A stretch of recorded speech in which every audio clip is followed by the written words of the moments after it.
What the hell is this? That's a Sicilian message. It means Luca Brasi sleeps with the fishes.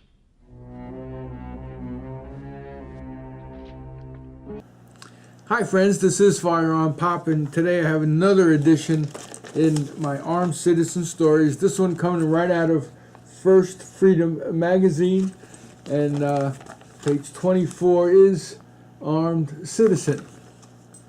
So without further ado, let's get started on this. Now, okay. When the owner of a private farm returned home, he spotted two men in a pickup truck trespassing on his property. The men had helped themselves to anything of value they could find in various buildings on the property. The owner armed himself with a handgun and confronted the men, instructing them to stop, get out of the vehicle, and lie on the ground. The one man complied while the other got out of the vehicle and acted threateningly toward the homeowner. Sorry about that. When the aggressive man reached into the bed of the pickup, presumably for a weapon, the owner reacted in self-defense and fired. The man was later taken to the hospital and treated for non-threatening injuries. Both trespassers faced felony charges including breaking and entering, larceny, and conspiracy. And this happened in Rock, West Virginia. Good old West Virginia.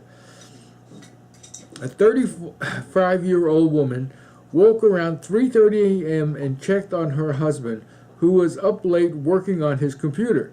The couple was startled when the home alarm sounded. The woman's husband checked the surveillance footage on his computer, only to discover four masked men working to pry open a window.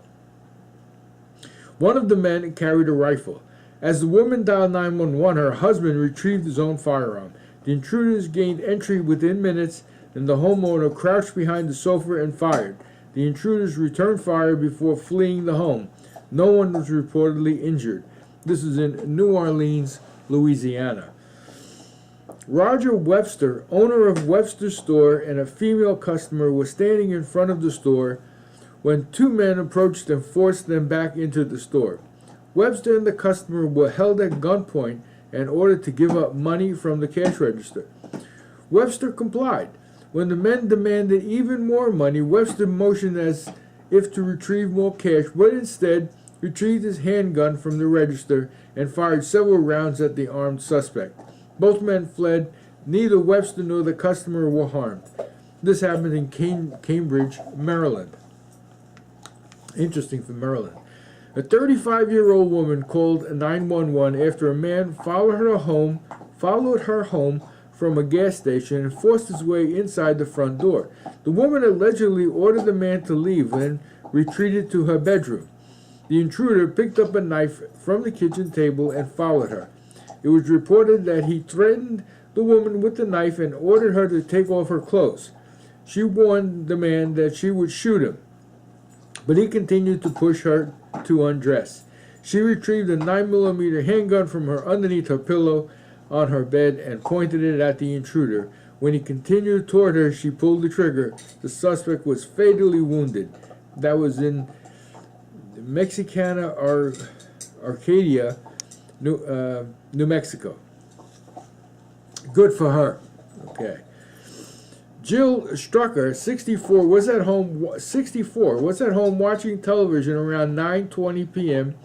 when a 26-year-old man broke in through a window. When Strucker heard the glass shatter, she armed herself with a handgun and proceeded to exit through the back door. As she fled her own home, the intruder followed. Then Strucker realized she was being chased. She turned and fired a single shot, striking him in the chest. The intruder fled, but later collapsed on a nearby doorstep. He was reportedly hospitalized in critical condition, and this happened in Lake City, Florida. Kudos to the 64-year-old woman, presence of mind to grab her gun. One of the other reasons I always say that you carry, even within your own home, or to have a gun within arm's reach, because you never know. These things happen in fast time, okay? And lickety split, all of a sudden somebody's in your house. Anyway, let's not dwell on that one. Douglas Downs, 48, was at home with a friend, 36-year-old Andrew Boyd, shortly after midnight when several armed men broke into his home and tried to rob him. Boyd, there again, they broke into his home and tried to rob him. Boyd was forced into the basement before Downs managed to retrieve a handgun from a chair in the living room.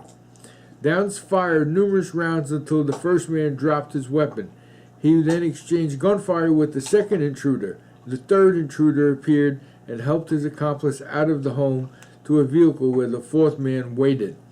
Police were later notified that a man with multiple gunshot wounds had been taken to a nearby hospital. All four men were later found, arrested, and charged for their involvement in the home invasion.